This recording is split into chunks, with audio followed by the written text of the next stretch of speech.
Ang kwento ni Tomby. Ang kwentong ito ay hango sa totoong buhay. Mula ito sa isa nating tagapakinig. Karanasan ito ni Noel. Walang eksaktong taon. Probinsya ng Masbate. Isinilang sa pamilyang Kristiyano itong si Noel. Pastor ang ama, habang ang ina naman ay naglilingkod din sa kanilang simbahan bilang guro. Nagtuturo ito ng katekismo sa mga batang miyembro at nagpapalaganap ng salita ng Diyos. Noong mga panahon to, 18 taong gulang pa lamang si Noel. Nag-aaral sa kolehiyo sa kursong theology. Balak nitong sundan ang yapak ng ama at maging isang pastor. Bilang batang lumaki sa pangaral at alituntunin ng Biblia, hindi lingid kay Noel ang tungkol sa mga masasamang elemento. Ngunit ang tanging pinagkaiba lamang, anghel at demonyo ang kanilang pinaniniwalaan. Namulat si Noel sa paniniwalang hindi totoo ang mga aswang, maging ang mga engkanto. Ngunit nagbago ang lahat ng yun nang minsan silang dumayo ng ama sa isang liblib na sitio sa kanilang bayan. Ginawa ito ni Pastor Rogelio para magpalaganap ng salita ng Diyos at dalhin ang mga tao palapit sa kanya.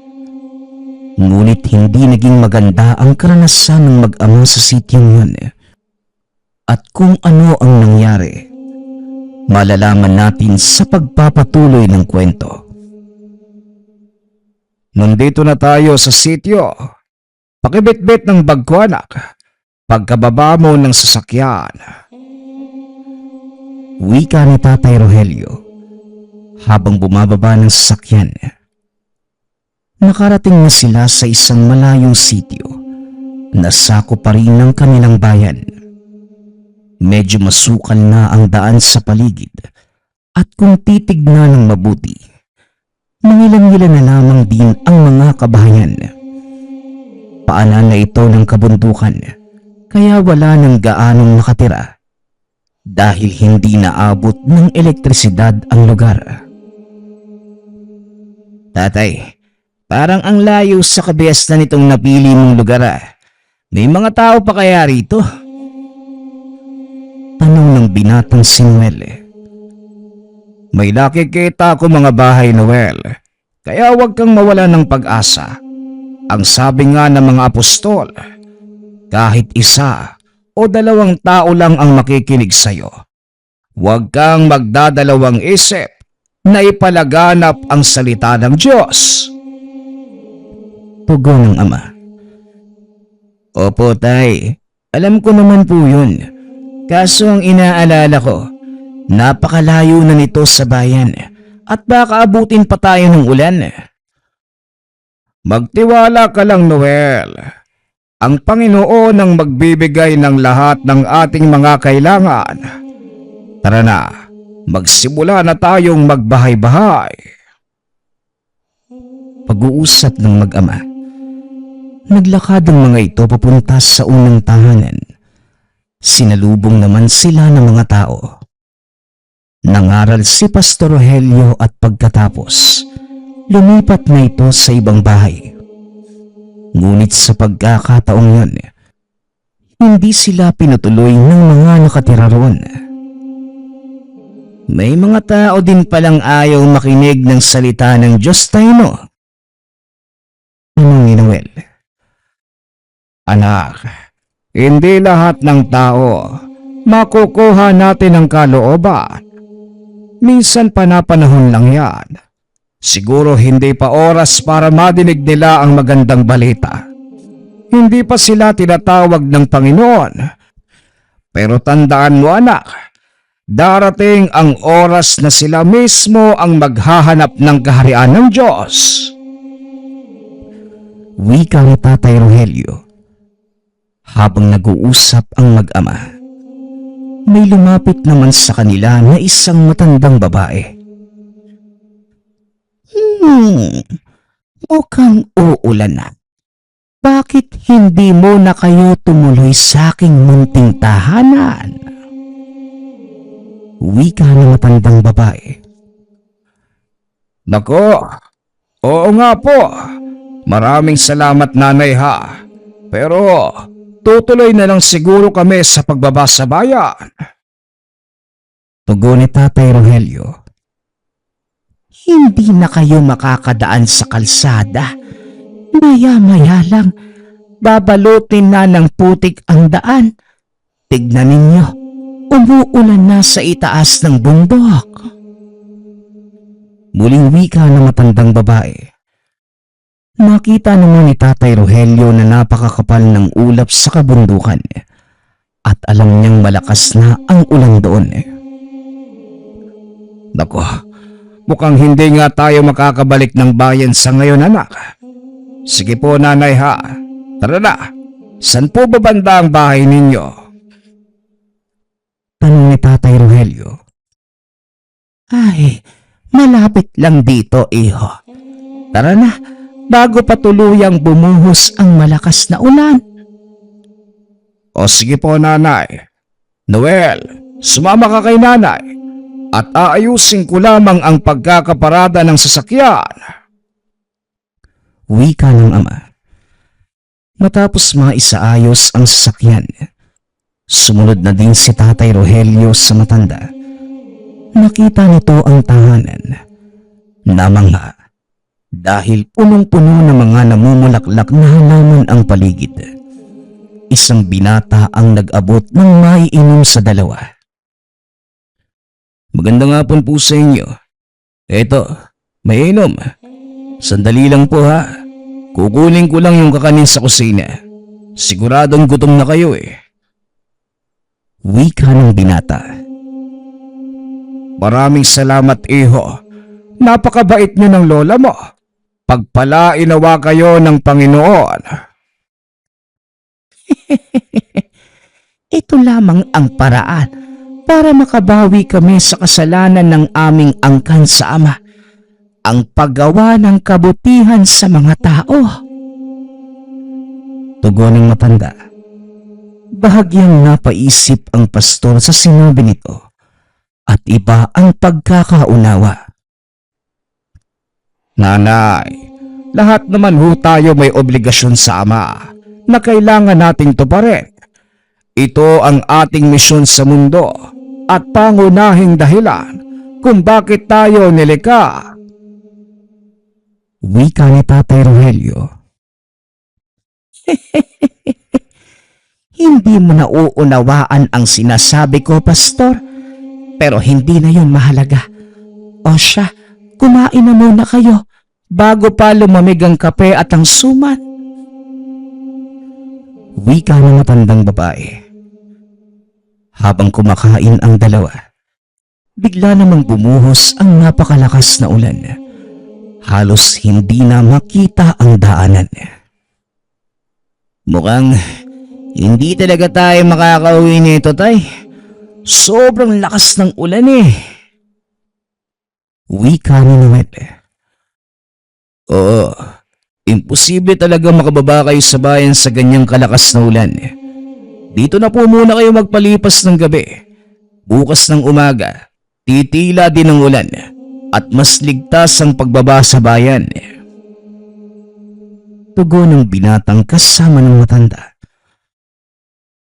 Oo nga naman, may bakante pa namang kwarto dito. Yun nga lang lamparang degas lamang ang aming ilaw.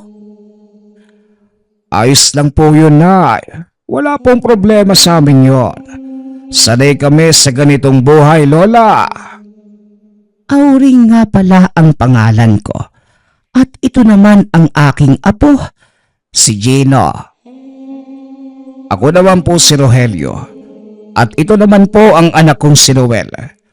Pastor po ko sa isang simbahan doon sa bayan. Ikinagagalak ko po kayong makilala.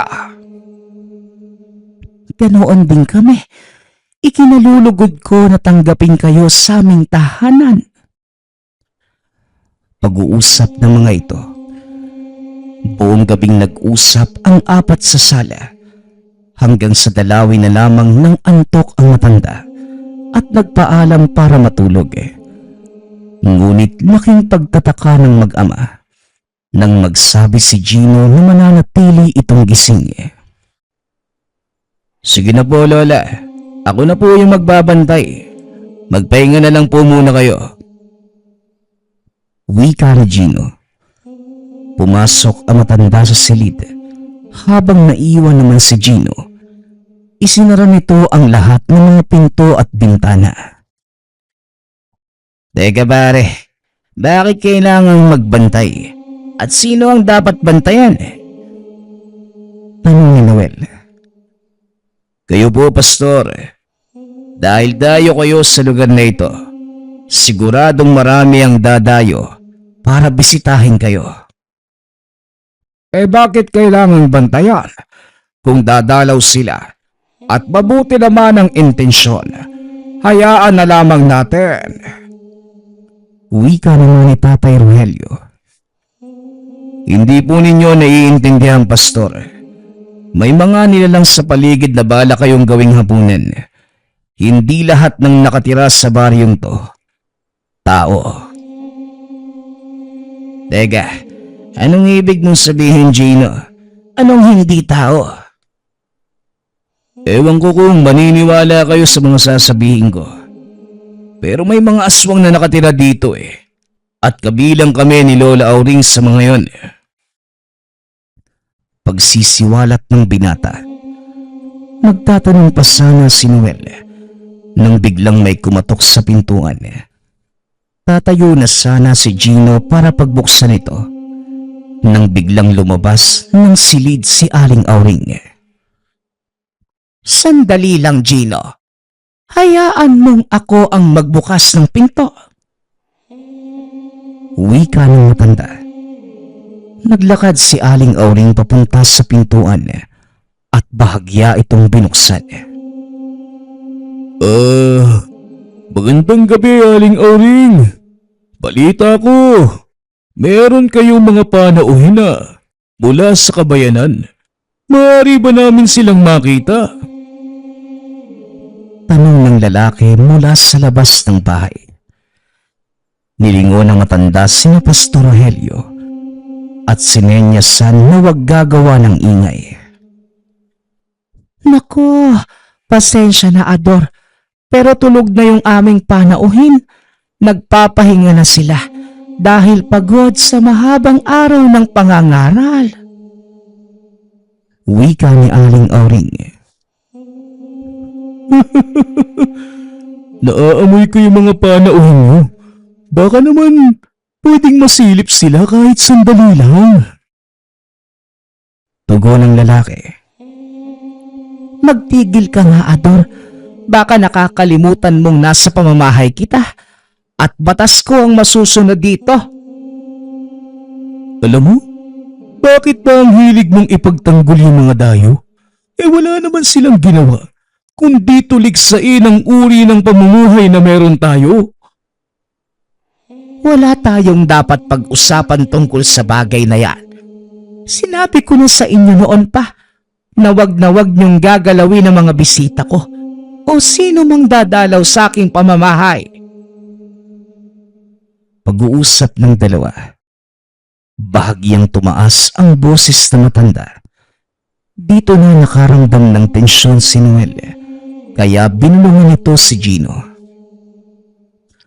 Teka, sino ba yung mga taong yan? Bakit namimilit silang pumasok dito? Tanong ni Noel. Sila ang mga sinasabi ko sa inyo. Kaya hanggat maaari, huwag kayong gagawa ng ingay. Tugon ni Gino. Nagkatinginan ang mag-ama at sa pagkakataong yun, maging si Pastor Rogelio ay unti-unti na ding nakaramdam ng takot. Naramdaman ni Noel na may kung anong gumagalaw mula sa bubong, kaya muli itong nagsabi kay Gino. Pare, mukhang may tao sa bubong ninyo ah. Anong ginagawa nila? Bakit gano'n na lamang sila kapursigidong makapasok? Tanong ni Noel. Kagaya ng sinabi ko kanina, balak nila kayong gawing hapunan. Tara na Noel, pumasok kayo ng silid ni Lola Auring. Doon mas ligtas kayo at hindi magagalaw na mga nasa labas.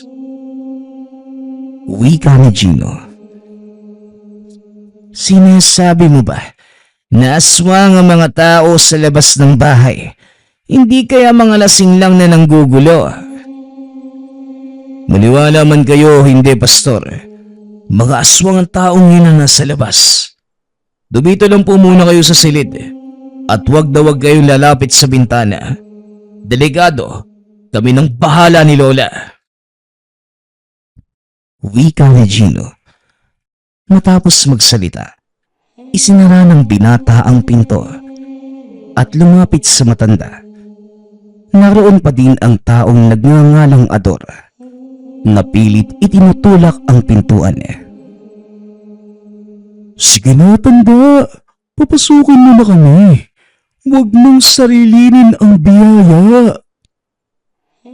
Wika ni Ador. Huwag mo nga akong pilitin, Ador. Umalis na kayo kung ayaw niyong magkagulo. Tugon ni Lola Auring. Oy Ador, nadinig mo ang sinabi ng lola ko. Kaya umalis na kayo. Dahil kung patuloy kayong magmamatigas, baka hindi niyo magustuhan ang susunod na mangyayari. Wika ni Gino.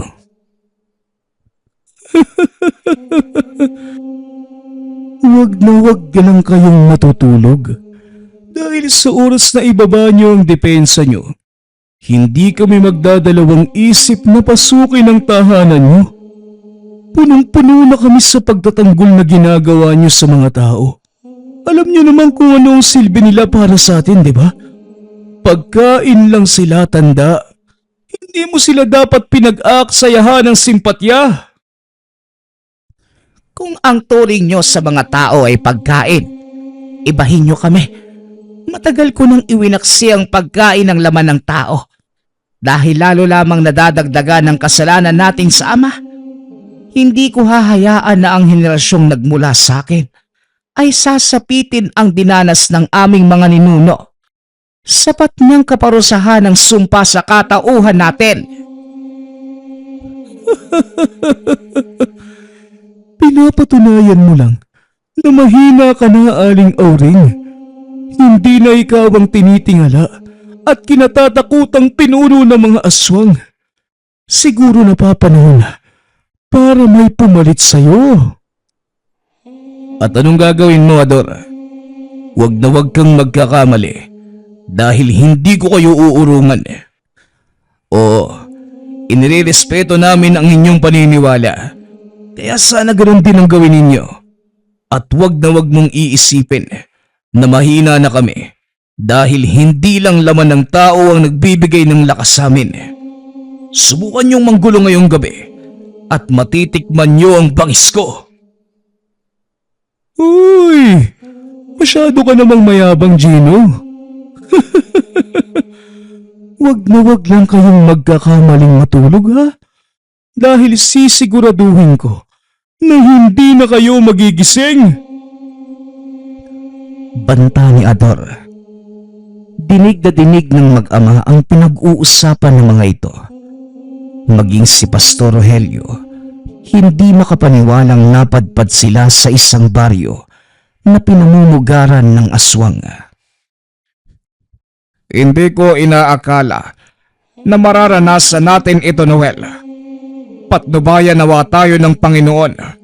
Huwag niyo po sanang hayaang mapahamak kami ng anak ko sa kamay ng mga nilalang na ito.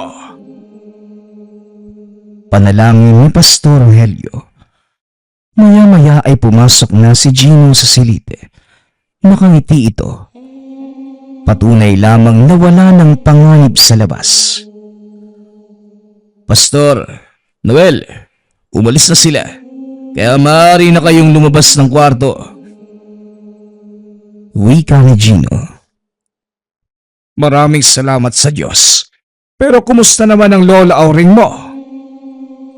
Tanong ni Tatay Rogelio. Maayos naman po siya, Pastor. Wala pong makakapanakit kay Lola dito. Iginagalang po siya ng lahat ng mga aswang. Maliban na lamang sa ador na yon. Talagang napakasama ng ugali ng isang yun eh. Pasensya na kayo kung humantong sa ganito ang inyong pagbisita sa baryo. Gino, alam kong hindi matatapos ang gabing to nang walang gagawin sina Ador. Maging alisto ka ha, at huwag mong hahayaang makabukas sa mga pinto at bintana. Opo, Lola. Ako na pong bahala sa mga yun. Hindi ko hahayaang madampian ng kamay nila ang mga bisita natin. Wika ni Gino. Inakala ng pastor na hindi na babalik pa ang mga aswang dahil tahimik na ang buong paligid. Ngunit lingid sa kalaman ng mga ito na pansamantala lamang katahimikan ang mararanasan. Ilang minuto ang nakalipas. Muling kumalabog ang bubong ng tahanan. Napatayo si Noel at dali-daling lumapit sa ama. At talagang hindi titigil ang lintik na Ador na to. Lola, payagan niyo na po kung harapin sila. Kung hindi ko yung gagawin, siguradong hindi sila titigil. Wika ni Gino. Kung sa bagay, tama ka nga Gino. Pero mag-iingat ka apo ha. Tuso ang Ador na yan. At kahit pangkaraniwang aswang lamang siya, meron din siyang kalakasan. Alam ko po, Lola, pero hindi uubra sa akin ang lakas na yun. Pag-uusap ng maglola, lumabas ng tahanan si Gino upang harapin ang mga aswang na nanggagambala. Sumilip naman sa siwang ng bintana si Noel para makita ang mga pangyayari. Nakatayo sa bakuran si Gino habang bumubuhos ang malakas na ulan. Hinahamon itong lumabas si Ador at harapin siya sa isang bakbakan. Ngunit wala namang nagpakita ni isa.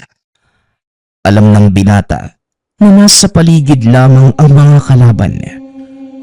Kaya hindi ito nagpakampante. Napakadilim sa labas ng bahay ng mga sandaling yun. Wala ding lampara ang nakasindi dahil basa ang mga ito.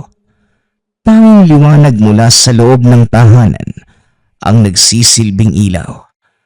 Ngunit namangha ng husto si Noel dahil tila hindi alintana ni Gino ang madilim na paligid. Manalig ka sa kakayanan ni Gino. Kung may pinagmamalaki man kami sa pagiging aswang, iyon ay ang aking apo. Isa siyang gabunan at taas noo kong sasabihin na mula sa aking henerasyon ng batang yan. Wika ni Lola Auring habang nakaupo sa maliit na upuan. Dagdag pa nito, ulila na sa mga magulang si Gino kaya siya ang nangalaga simula pa pagkabata. Alam na matandang may magandang kinabukasan na nag-aantay sa apo, kaya naman walang pagdadalawang isip na itong kinupkop. Hanggang sa maya-maya pa, nakarinig ng kalabog si Gino. Ilang sandali lang ay isang malaking aso ang nagpakita sa kanya. Sinugod nito ang binata. Sinalubong naman ni Gino ang nilalang at napigilan. Habang nakikipagbunos sa malaking aso, isa pang nilalang ang lumapag mula sa bubong at sa pagkakataon yun, figura ng tao ang nakita ni Noel. Sinugod din ito si Gino at kinalmot sa likuran. Hinawakan ng mahigpit ang kalabang aso at buong lakas na inihampas sa isa pang kasama nito. O ano? Kayo lang bang dalawa ang haharap sa akin? Sayang lang yung oras ko sa inyo eh. Wika ni Gino habang hinihimas ang mga natamang pinsala. Nanlaki ang mga mata ni Noel dahil kitang-kita nito ang paghilom ng sugat ng binatang aswang. Nakakatakot ang anyo ni Gino ng mga oras na yun. Bagaman nasa anyong tao, nagliliwanag na pula ang mga mata nito na tila baga na nagmumula sa sinindihang uling. Muling sumugod ang dalawang nilalang. Kinagat ng malaking aso sa balikat ang binata. Habang ang isa naman walang tigil na pinagsusuntok sa katawan ni Gino. Nanatiling nakatayo ang binata na parang hindi nararamdaman ang mga pag-atake. Hanggang sa nagawa nitong saluhin ang suntok ng kalaban. At saan mo kinukuha ang lakas na yan? Hindi ka na kumakain ng tao Pero bakit ikaw pa rin ang pinakamalakas? Tanong ni Ador. Hindi mo alam? Ito ang sikreto ng aming lahi, Ador. Bagay na kinatatakutan ng karamihan sa inyo.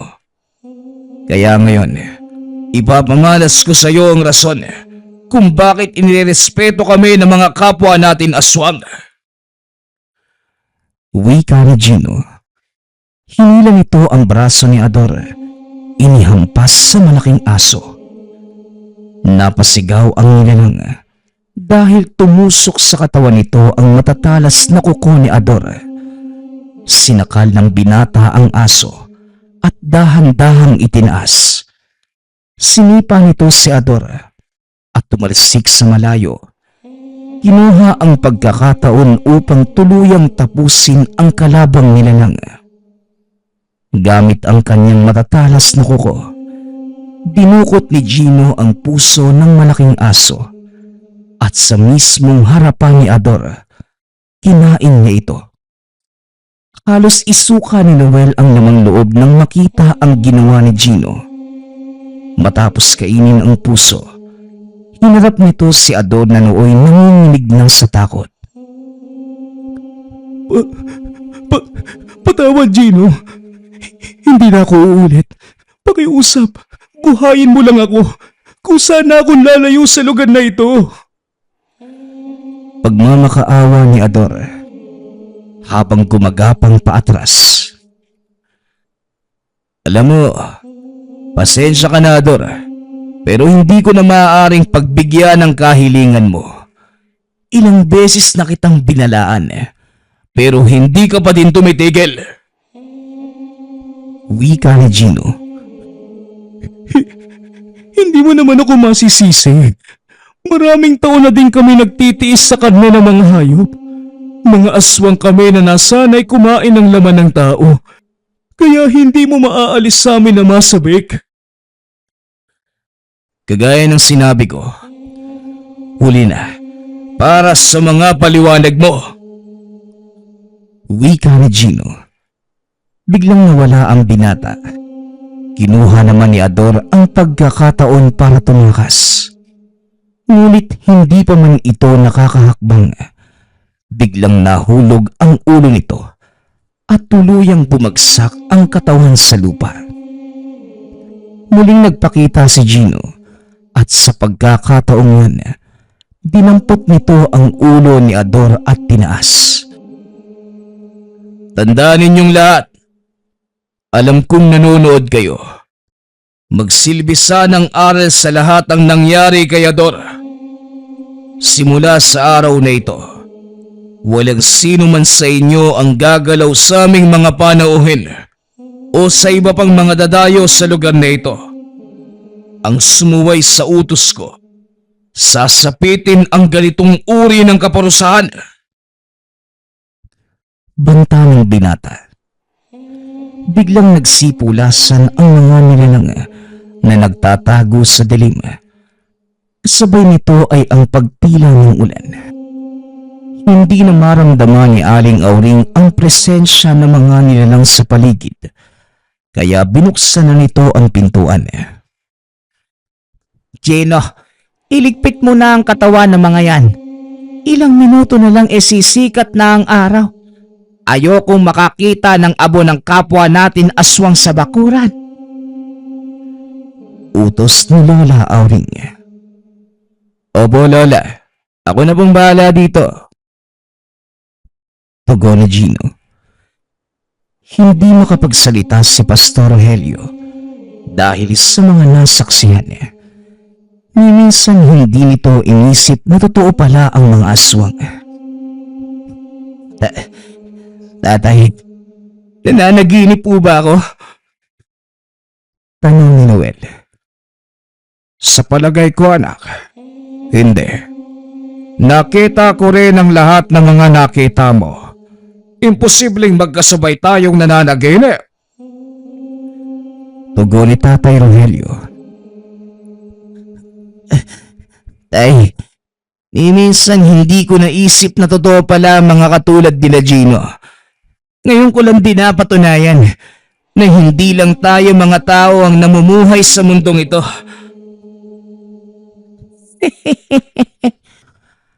Alam mo, iho, bago pa man nilalang ang tao sa mundong ibabaw, narito na kami. Ang tawag niyo sa amin, mga pinanobol o sinumpang anghel. May ilan sa amin na tuluyang niyakap ang pagiging masama, ngunit may ilan ding pilit na gumagawa ng kabutihan para lamang ikarangal ng amang may likha at sa pag-asang muli kaming tanggapin sa kaharian kung sakaling kami ay papanaw. Ganun ho ba, Manang? Kung ganun man po, ipagdarasal ko sama na kayo po ay tanggapin sa langit. Ngunit kailangan ko din po ang tulong ninyo. Ipagpatuloy ninyo ang paggawa ng mabuti at pagsunod sa kanyang kalooban. Dahil ang pagpapatawad ng Ama ay walang hangganan. Tama ang anak ko, Aling Auring. Nagpapasalamat kami at dito kami napunta sa lugar ninyo. Lalong nabuksan ang aking isipan tungkol sa mga bagay-bagay. Aaminin ko, tumanda na ako sa ganitong larangan, pero kulang pa din ang mga nalalaman ko. Dagdag ng mag-ama. Ilang minuto pa ang nakalipas. Sumikat na ang araw. Nagpaalam na ang mag-ama na babalik na sa bayan. Nadiskubre din ng mag-ama na hindi naman pala totoo ang sinabi ni Aling Auring na matatabunan ng putik ang daan. Ginawa lamang niya ito upang mapanatiling ligtas ang mag-ama dahil alam niyang susundan sila ni Ador. Sa pagdaan ng mga araw, paulit-ulit na bumabalik si Noel sa lugar at naging matalik na kaibigan si Gino. Kalaunan, nakapagtapos ng pag-aaral ang binata at inordinahang pastor. Pinag-aralan nito ng husto ang tungkol sa pinagmula nila Gino at mapag-alaman na totoo pala ang sinasabi ni Aling Auring. Bago pa man magsimula ang buhay sa mundo, nauna nang manirahan ang mga elemento kagaya ng engkanto, aswang at mga duwende. Sila ang mga pinakaunang tagapangalaga na nilikha ng Ama. At nang dumating ang mga tao, ipinaubaya na nila ito. Nagtago sa kalikasan, gumawa ng sariling mundo na hindi nakikita ng mga tao. Bagaman may ilang nabigyan ng kakayanang makapasok at masilayan ang mundong ito, minabuti nilang wag isa publiko ang mga nalalaman para na din mapangalagaan ang balanse. Isang mahalagang aral ang natuklasan ni Noel sa lugar na yun at kailanman hindi niya makakalimutan ang karanasang yun. Sa paglipas pa ng maraming taon, kinailangan ng binatang umalis sa bayan dahil napili itong magtayo ng simbahan sa isang bahagi ng probinsya. Ngunit gayunpaman, kahit malayo na sa mga kininalang kaibigan, hindi pa din nakalimutan ni Pastor Noel ang kanyang mga karanasan, lalo na nang makilala ang isang aswang na may mabuting kalooban. Susunod nating kwento ay mula sa isa nating tagapakinig. Karanasan ito ni Eugene. Walang eksaktong taon. Probinsya ng Capiz. Nang mga panahon ito, naganap ang usap-usapan sa lugar nila Eugene, ang patungkol sa isang aswang. Ayon sa mga ito, yun ay walang iba kundi ang bagong lipat na matandang babae na nakatira malapit sa sapa sa lugar. Tuwing nadidinig ito ni Eugene, napapakunot na lamang ang noo dahil wala naman sa itsura na matanda ang mga sinasabi ng iba. Lalo pat madalas itong makasalubong. Ang nasabing ilog malapit lamang sa tahanan ng binata, kaya alam niya ang mga galaw na matanda. Dahil sa hindi naman ganun kainteresado sa usap-usapan, minabuting wag na lamang pansinin. Napaka-responsable ni Eugene bilang ama. Wala itong ibang ginawa kundi magtrabaho at protektahan ang mga ito sa abot ng makakaya. Isa itong sapatero at sa tagal ng paninirahan sa lugar, iba't ibang klase na ng mga masamang loob ang nakainkwentro nito. Isa sa hindi malilimutan, nang minsan may magpanggap na bibili lamang ng sapatos. Ngunit humantong ito sa pagtatangkang kunin ang isang anak. Mabuti na lamang dahil naagapang kagad at madali ding napawi. Hindi man batid ang rason ng lalaki kung bakit ito nagawa. Ngunit yon ang nag-udyo kay Eugene na magdoble ingat. Kaya naman bago pa man kumagat ang dilim, nagsasarado na ito ng tahanan. Dahil na mga panahon yun, marami na ang paghalagalang tao sa labas. Hanggang sa isang 11:11 ng gabi, habang mahimbing na ang tulog ng mga asawa at anak, hindi makaramdam ng antok si Eugene. Nang magawi sa kusina, bigla na lamang may nadinig na yabag na nanggagaling sa isang napakalaking tao.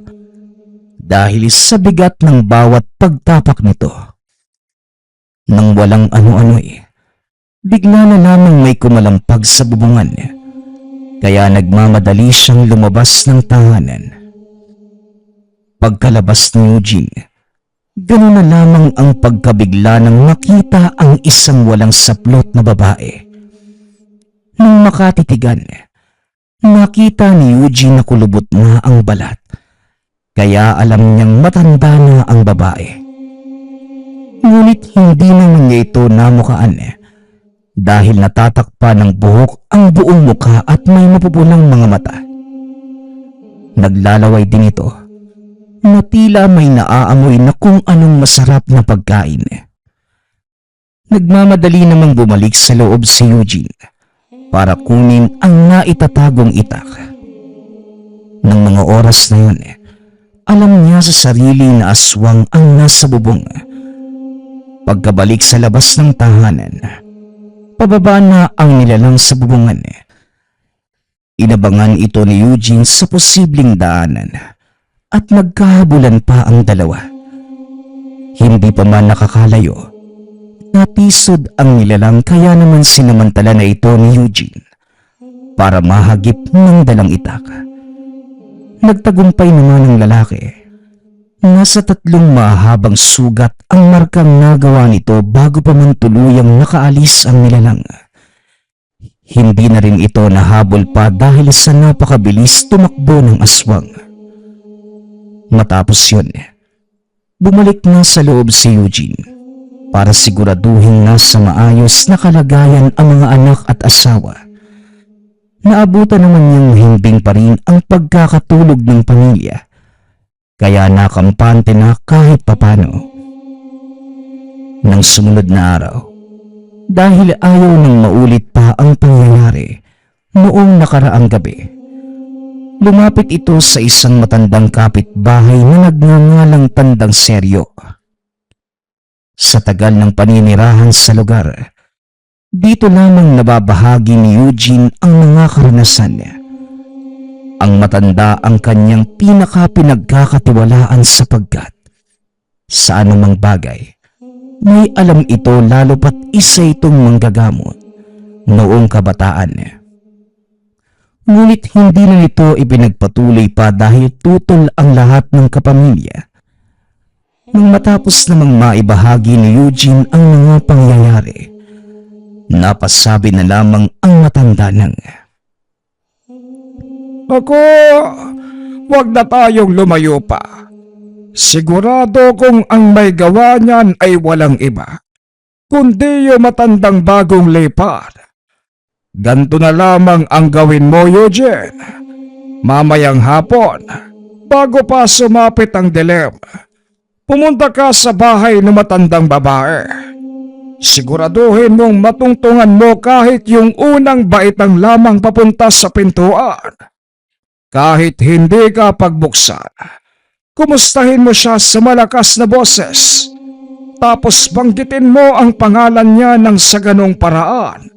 Hindi nagagaling pa ang mga sugat niya.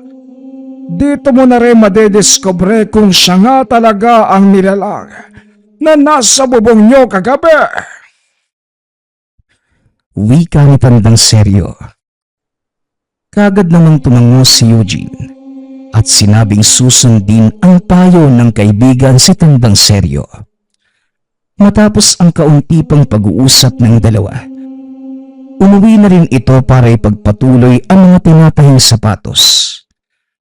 Bandang 2:00 ng hapon, dahil tapos na sa ginagawa, pumunta na si Eugene sa tahanan ng matandang babae. Bagamat nakakaramdam ng takot ng mga sandaling yun, hindi niya ito pinansin pa, at ang tanging nasa isipan lamang ay huwag nang bumalik pa ang nilalang sa tahanan. Nang makarating naman sa bahay ng matanda, kagad itong tumuntong sa unang baitang papunta sa pinto. Hanggang sa nakailang beses na ang pagtawag, wala pa rin talagang lumalabas. Kaya naman, paunti-unti nang humahakbang papalapit si Eugene. Nang walang ano-ano biglang bumukas ang pinto ng matanda. Hindi na nagsayang pa ng oras si Eugene. Sa malakas na tinig, kinamusta niya ito sabay banggit ng pangalan. Tumitig sa kanya ng napakasama ang matanda at dahan-dahang gumagawa ng nakakakilabot na tinig. Dahilan kaya kumaripas ng takbo si Eugene.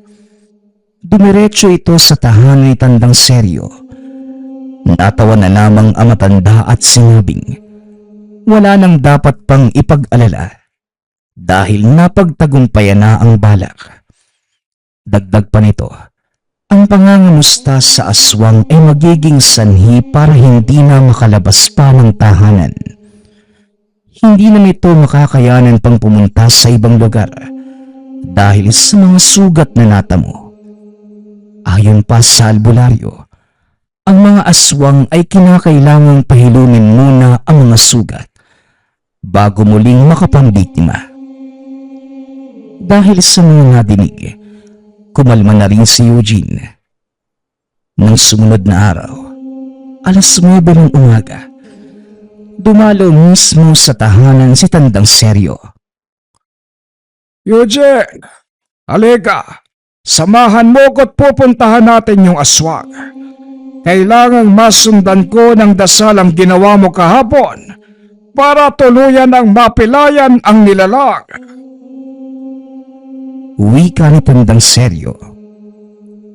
Nauna namang nagpaalam si Eugene sa asawa at sinabing meron lamang kailangang lakarin. Hindi naman ito pinigilan at diretso nang naglakad ang dalawa. Nang makarating sa tahanan ng matandang babae, bago pa man makatungtong sa hagdanan, may mga dasal na binitawan si Tandang Seryo. May kung ano sa mga salita at diretso nang nakapasok ang dalawa sa tahanan ng matanda. Pagkapasok, naabutan nila ang matandang babae. Nakadapa sa sahig at hinang-hina. Kitang-kita rin ng dalawang mata ni Eugene ang mga sugat sa likod. Kaya sa puntong yun, sigurado ito na sa kanya galing ang mga sugat dahil tanda pa niya ang mga parteng tinamaan. Samantala, si Tandang Seryo naman, may ipinatak na tubig sa likod nito habang nagbabanggit ng mga dasal na hindi naman maintindihan at napapasigaw na lamang ang matanda. Halos tumagal pa ito ng ilang minuto.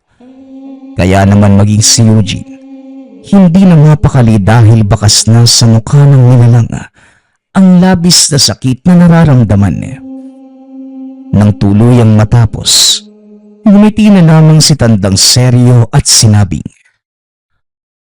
Maraming salamat sa tapang mo, Eugene.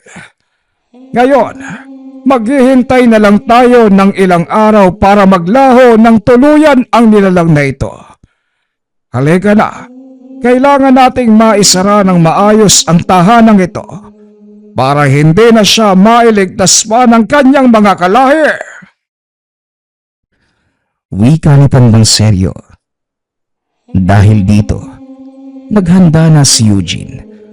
Bago pa man makalis ang dalawa, gamit ang makapal na lubid, ipinalibot sa pinto at siniguradong selyado para hindi na ito makalabas pa ng tahanan. Hanggang sa makauwi ang dalawa, patuloy lamang sa pagtatanong si Eugene.